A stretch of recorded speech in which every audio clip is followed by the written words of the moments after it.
Bande kunangai bana Congo nazo pesi bino ba mbote ya tro na tongo ya lelo bino so bazali boza kati ya libande ya Congo o bazana kati ya Congo boboto bondeko esengozela na bino parce que to kutana chaque jour moko na lelo nde bokoyo kama matali politique makambo za ebele ko solola parce que nzambe likolo akutika biso te azo batela biso azo to senge force que to la force que ya koloba chaque jour butu moyi po yeba kite makambo zo kandeni na kati ya mboka yo ya Congo bandi kuna ngai bayaya baliki batata na ngai nazo pesa toujours mbambote ya trop nzambe likolo abatela bino pe boza na force ya kolanda biso na o bazobe na kati ya ba hôpitaux loboko nzambe zala na bino boyoka bien santé zonkaka parce que biso tozo bunda na kati ya terrain tozo liter na kati ya terrain la lutte continue parce que pour le moment mboka na biso senga ba prière mboka na biso senga ba prière à makasi na sengi nyonso basalela nzambe to sambela to bondela makasi pona mboka na biso parce que Congo eza Congo ya Nzambe eza Congo ya peuple eza Congo ya muntu te to bozo bunda makasi chaque jour nazo pesa mbote makasi pa ya mokonzi mboka Fachi Beto Mobali parce que chaque jour ala kateka ba prière ebele pona mboka na ye o mboko tata Nzambe apprécié o to bakete la délivrance du Congo c'est Fachi Beto Mobali avec Nzambe likolo zo batele na onyo so bayebinga ka bunju walesa nazo pesi bino ba mbota te o bazali banda o balanda à travers sango ya Congo Nzambe likolo za na bino parce que mboko o za mboka ya biso eza ya yo eza ya ngai eza biso nyos eza muntu te mais eloko nazo beta sete makasi pona bandeko na ngai ebele to la esprit de tribalisme na kati na biso parce que esprit tribal ezo kabola biso makasi na kati ya Congo to changer mentalité c'est le message ya Fachi Beto Mobali mokonzi ya mboka alors chaque fois qu'il faut changement de mentalité il faut tout changer mentalité parce que je me rappelle jour ya conférence nationale souverain tango monseigneur Mosengo abeti masolo asisi masolo kati ya conférence nationale souverain mwana mboka Peche Ntshisekedi wa Mulumba qui son nom repose en paix yepe azui micro abakisa lobiki te na sengi ba congolais nyoso ba changer mentalité même lelo pe Fachi Beto Mobali chef de l'état il peut lobiki te tout d'abord nous sengi ba congolais to changer mentalité parce que ceux qui to changer mentalité to ko vendre kitoko to ko vendre bien ne mboka na biso kendeli boso parce que biso ba congolais même esprit même moral même unité te Congo kendeli boso qui c'est pourquoi na tongo lelo bino so bozo landanga à travers sango ya Congo nazo pese bino force pour sango ya Congo parce que chaîne o balala kate bango balala kate nde musala ngo wande basala chaque jour balala kate bantu ya sango bandeko nanga ya sango ya Congo azo profiter occasion na pese bino sous bonjour bino bantu ya bandeko nanga ya sango ya Congo musala kitoko makasi parce que à travers bino nde bato bazo landa biso makasi ce qui bino bozate mawa qui c'est pourquoi na tongo lelo surtout ndeko nanga makasi mura ye alala kate atuna très santé o laisse bonne santé ya ko bete biloko bantu bayo kanana et puis na profiter occasion na pese mbote trop pour musala salaka pour na Congo bande ko nangai tongo lelo mosolo za kitoko makasi mosolo za carré maye matali politique na biso au Congo ekomi kitoko pepele parce que pour le moment bantu bele ba sentir que na kati ya Congo changement ezaka na kati ya Congo nde mokonzi mboka le chef de l'état Fachi Beto Mobali ba chaque fois que il faut to justice ya malamu pour na kati ya Congo faut justice evanda pour que te Congo kendeli boso ay yezo était chaque jour pour la justice parce que à l'époque mais c'est Kabila justice est comme un monde Kabila justice a tchana kata poche na ye ceux qui ont le vérité ba kangio ceux qui le mabe ba pression bongo ne justice tango mais c'est Kabila tango Kabila so diriger tango yo zo réclamer eloko na yo okozwate parce que ba mibi on ba dinosaure on ba chaque fois ba dinosaure en grave rouge musala bango ko bote mama pango abantu par force parce que justice mais c'est Kabila justice na bango ou justice à poche mais c'est Kabila mais Fachi Beto le chef de l'état avec été faut te vraie justice muntu na kwa na ye muntu na territoire na ye respect na kati ya Congo à travers message chef de l'état ndele les autres ont moins na justice sur le terrain ndele le bokoye ba kusuma sur tozo beta awa na ko bisino autorité politique belé point par point boye que tozo kende pour le moment chef de l'état santé des andeni chef de l'état Fachi Beto santé ça normal et ça bien pepele parce que yé pe la kate pour na Congo ala la kate pour na ba congolais ba sepela ba congolais ba zo misala ba congolais ba travailler to tiki likambo ya kopra kati ya Congo to tiki résumé ya cop parce que ba Congo surtout meseni mabe to surtout esprit ya mabe chaque jour na bibi na ke cop faut que te maman na bibi na ke musala te na bibi na ke cop mais terme ya cop nde chef de l'état Fachi Beto zubo eloko wana cop wana nde zo système reste que te il faut donc le cop na mitu ya ba congolais congolais ba ke te lelo tongo na bibi na ke musala c'est ça un congolais mais mita to solo ba awa maso zo beta bana nde bokoyeba nazo beta sommet boye ba ke te lelo to bokoyeba ndeni maso zo beta awa pour liboso bokoyeba message à CPI na kati ya Congo CPI ya lobini c'est ce qui s'est payé, ça qui était déjà à la tête Congo. Qu'est-ce qui se passe une fois CPI? Parce que j'ai un message à Madame Fatou. Procureur général de CPI, un message. Donc, de faire un message, il y a un message. Ah, on a la CPI, on a la Congo, on a la Kinshasa, on a la Zobita. Pour y aller, rejeter liberté provisoire, il y a Gricab, il y a chef de l'État, il y a Vital Kameri. Pourquoi rejeter? Donc, on va rejeter. Parce que tous les gars prédoyer naïe jeudi prochain donc sur le boye parce que justice au salam sala message à diaspora à travers justice congolais ndé boye balilo est-ce que diaspora balobini pour la justice est-ce que monsieur les andeni régler makasi niveau ya Sud Kivu bazo bête bakasayen bazo bête bande usakanate pour le procès ya Kameri pourquoi bazo bête bango basalini. Est-ce que bangonde ba juge est-ce que bangonde ba fundi Kameri pourquoi bazo beta bango gouverneur tala dossier wana malamu makamoni nezo likaka la kati ya terrain ande bokoyeba peuple congolais parce que maso zo beta ba pepele ba so les qui toko makasi pour le moment politique comme yeleng parce que la kati ya Congo bandiko langa ba dinosaure wana tamba bazo diriger bazo profiter na mutu muso ayiba kambo politique akuta na perdre que pour les biloko na écoute kaka na frontière au félé parce que est belé ba BBC Congo tengai na zala kata perdre pour na marchandise na ngai écoute kaka au félé na futa mbongo te na futa taxe te tala no décret o ba mimi politique na kata Congo tala décret ba mimi Congo ni ba mimi Congo mawa mais na sepela changement parce que tant que nous allons ensemble ba Kamere ba Martin Fayulu ba Katumbi ba Muzitu na ba Jean-Pierre Mbemba to bandiko brunda pona mauvais gérance ya Congo tozo bunda pour le système amabe ya M. Kabila mais tant que to bundi Kabila memi biso na aventure Kabila memi biso na distraction mais bande na ngam so bazo comprendre te parce que bango ba utepa Kabila ba travailler na Kabila tant Kabila zo manipuler biso avec manœuvre dilatoire mais Fachi Beto mobile numéro 9 a tellement Kabila zo me Congo na Luwenge azo me biso kaka na terre Luwenge Fachi bi que oui ngai Félix Tshisekedi chef de l'état avec machine ou bien sans machine tozo que élection to tient M. Kabila contre mur bango ba comprendre te tant que tu es Fachi Mobile Aleki, chef de l'État, il faut rejoindre, tout changer le système où il y a mabé, il y a corruption, il y a tribal, il y a kobomo population. Mais bango ba kena ngamba mususu ongambo ya lamuka baluka sortant. Ba ke kwelti lelo bazo kanate, ba perdre mémoire parce que balingo yokate parce qu'il faut rejoindre le chef de l'État. Tout même au Congo pour les Congolais sentir qu'ils étaient vraiment opposés au Congo, to changer le système.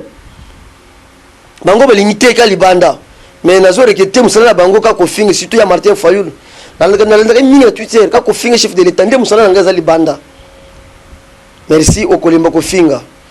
Mais tant que finga Fachi Beto zo répondre été. Ye souci na izake yo bongo na motema ya kana to na Congo ti na suka. tant mandat na ici les petits mandat après il y a jamais kabunda au Congo to soutenir makasi ti après mandat na ye général Augustin Kabuye pe amemi Congo to soutenir ti il peut mandat na ici après nga pe kabundi wale ça na memi Congo bino pe soutenir nga après nga te on soit na sima c'est ça mais avec Dieu je suis sûr qu'un jour nga Dominique na komema Congo parce que na ligne Congo makasi na ko voyager te mais na kati ya Congo na kinde musique te na kati ya Congo parce que Congo ba bando na ba katare ba kati Congo ni yetu nga pe que Congo wetu. Premier point sans plus tarder to détailler pour le bosso on a outil ko ba awa pour na actualité épisode actualité politique de tous obete c'était awa bande ko na ngai maso zo bete makitoko makasi mais moi regret pour la bande ko na biso bazo bakasa bazo bete niveau Sud Kivu pourquoi bazo bete bango chef de l'état à la 100 jours naé urgence 100 jours azui masolo parce que le gouvernement sortant ya chibala le gouvernement sortant mais azui makambonyoso après si dirika banaye chef Vital Kamerhe même musala ya 100 jours baso tout mouton ko busa banzela après si musala belé yé peut sala bantuné ba sous commission par-ci par-là na kata musa peuple biso peuple congolais to remarquer musala zo tambola bien te ba embouteillage surtout une fois tchang ba embouteillage bandi nga ba vanda na tchang ba souffrir trop makolo ba embouteillage soto mouton OK yé peut vandi kuna na mbongo na poche azoli azomela bazo tambola na ye na muntu na yo to benga ami do to benga kawan bazumbo base ba fête n'importe quelle fête tant biso to souffrir bazo sala ba fête bazo mela bazo le kitoko tala ba veste maintenant nga président Dominique Wali tala santé na ngai mais tozo bunda pona Congo parce que to na position na kangami na côté boloko na beti prison pona Congo c'est pas pour les dépenses pour na Congo na kata dépenses na beti boloko qui c'est pourquoi à travers ma solo ya ba congolais bazoloba ba détruire mbongo Congo ndi chef de l'état c'est justice sala musala na yo ala ndela makambo nyonso wana justice sala musala ke mbongo l'état mbongo misale ke wapi ndi justice azuli kambu kuna ba tendre bango nyonso ba OVD ba office de route ba directeur de banque ba tendre bango procès en direct na RTNC ce n'est pas à huis clos anjete na RTNC biso toujours là ba question réponse ba question réponse ba trouver ba question belé tout d'abord premier jour moi mboka dirikap awangani jamani awangani ye pe jamani awangani moi dirikap awangani oui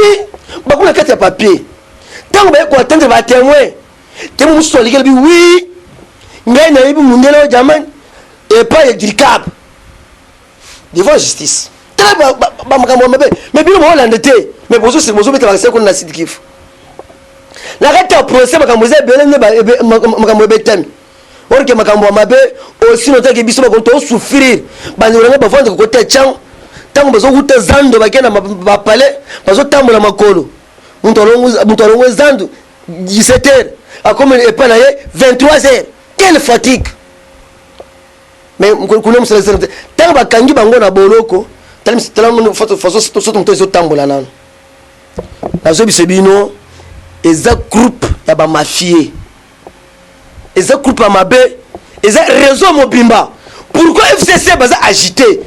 parce que baby était dossier caméra eza ko dossier na bango pe baza complice eza réseau mobimba ce qui le ba pese Vital Kamerhe liberté provisoire et qu'on risquait pas poursuivre pas le FCC. Soit basala mabe, soit basala TC pour justice à bombier vendre dans la prison makala vendre bien sécurisé. Jour à procès le CPL général Kasongo. Façon de panzi bureau de prison mobimba. Ce qui va coûter à la poudre dans maboko yo OK. Ata tumba ko tumba na zone yo OK. Bien sécurisé prison makala. La CPL vraiment le général Kasongo. Façon de salut ça bien. Ba sécurité na ba juge. Tout d'abord, félicitations et pas juge Pero. Vous savez, vous savez, justice, vous savez, qui c'est quoi, procès, mais toujours, c'est la plaidoyer jeudi prochain. bana kini ba congolais ba diaspora ndebo koyeba masolo zobeta banana. J'ai dit plaidoyer beaucoup sentir te masolo zobeta bakaka. Je sais ça Congo yo solo musala parce que pour le mango so batika ngote ba voli banana kimia ba mele ba miliki mais j'ai dit il faut que béton en tout cas musala zo mona justice so sala musala il faut que béton mobile chef de l'état. Parce que quand nous sommes pour la justice, c'est pas ça, mais pour les mots bien sécurisé, na juge, na ba progrès bien sécurisé, parce que justice ça na mboko na bango, ba ça na musala, musala mon na peuple congolais sentir que té, biso tout ça les bandes, to yibate, to détruire l'état té, biso tout ça les bandes aw, to na dans procès. Et ça leçon pour la biso qui était à tel le payo, nga peuple ça Dominique Fachi beto tchanga attaque na cabinet na ye, na détruire l'état na yibate, na ça musala correct. Parce que c'est que ils ont la vision dans laquelle intérêt du peuple congolais. Bisous on sait que bon c'est 75 millions et 57 plutôt. Mais tant qu'on sait mon konzamboka en matière d'économie, il y a bois quitté mbongo et bimaki 67. Bon la danga mbongo 67. Mbala moko mwana mbongo dit cap paniqué. Agitation. Parce que ba besi monta o bimaki na banque. Mais vous allez plaidoyer, j'ai dit que vous avez mais pour votre information, na batemu sous na bango baza condamné na kata prison makala. Condamnation ko sakaraté, ba muso ba ko ba 15, muso ba ko ba 20, ba zo kaka parce que il te olo ngaka kimoyibi na kata Congo aw. Toi pour mususu message ya ba diaspora. Ba sali réunion na bango batini message, ba fester juge bah festé mon konzambo festé tout d'abord justice congolais était vraiment et puis c'est bango et sengo makasi ezra kandengwana totonga Congo parce que bango balobi vraiment to c'est la justice na kati ya Congo parce que to c'est bambule depuis 1960 justice na c'est le mosalate mais cette fois-ci avec le chef de l'état Fachi on sait zo mona nanan ba pesi mota to le père juge Pierrot mota to le père ba magistrat congolais o ba sala musala pour intérêt pour la vision que Congo est comme Europe d'Afrique Congo comme Europe d'Afrique tout ça tout le reste à Congo ba vivre ba diamant tout ça tout mais pourquoi tu souffrir c'est toujours détournement dans mon thème mabé qui c'est pourquoi moi so bête ba kitoko makasi justice so bête bango pe ba pese message ba zo ngure justice ba zo ngure makamusu kitoko makasi dossier pasteur muku na deuxième jour à procès mama chibola zo mona na te il faut na pasteur muku na ke mais il faut que la justice soit samba azo mona na te mais to c'est justice ça sera musala na ye pour le dossier passer mukuna justice ça sera musala parce que yo filmer passer mo zo mona pour zo mona na te qu'est-ce qui se passe c'est-à-dire la bête solo que te maman chibola ba manipuler pas PPRD intermédiaire ya dossier wana ezali ki ya ko da mashala yende muntu ayike pa maman chibola sala to sala bo yende pa PPRD ba proposer mbongo mais lelo zo mona na te. Vous serez prêt pour déposer plainte. Oui, c'est état de droit. Mais au moins on a été. Pourquoi au moins on a été? Il y a quand même un bon samba. Justice à la musala naye parce que pour le moment na kata Congo tout le changement. Makambo kibonga et Syrie avec chef de l'état Fachi Beton. Ngai yo nani na kata Congo. Ils aussi la kaka makambo ya ngai. Toi le troisième point au CPI. Tout ce qu'on a des messages de madame Fatou pour que général CPI. Albi qui était équipe présidente déjà à Congo. Il faut pas qu'on ait des dinosaures parce que crime contre l'humanité. Na est, pas même na est, même qui n'a qu'à Kinshasa ao. Ceux qui battent comme on a ok. On battent comme on a ok. Na on besoin de sanction. Ba couper bazo bango. Bazo kindi. La ligne bête comme on a bango. Mais la bête lobby. Comment la bango bato bazo kindi na ba bazo landangai. Boko kindi na CPI. Ah bon so kindi prison makala parce que pour le moment to landre bino. La Bible que tozo kindi kaka na justice fachi pour le moment. A titre pour pas justice. Toujours le parlement té na sénat té. Mino beaucoup travailler. Mais ça problème de justice. Au sein de la justice. Pourquoi je n'ai pas bunda zo lekete Congo comme république du juge? Parce que c'est les juges qui mbalamok ba juge ba Congo na mboko. C'est ça. Congo qui est liboso.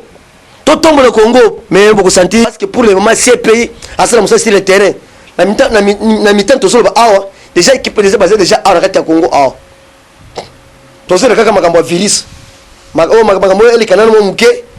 après nde tokokanga bango nyonso nde bakenda na CPI parce que pour le moment maso ezobeta kitoko makasi ana kati ya Congo maso eza pepele pour le moment Congo eza biso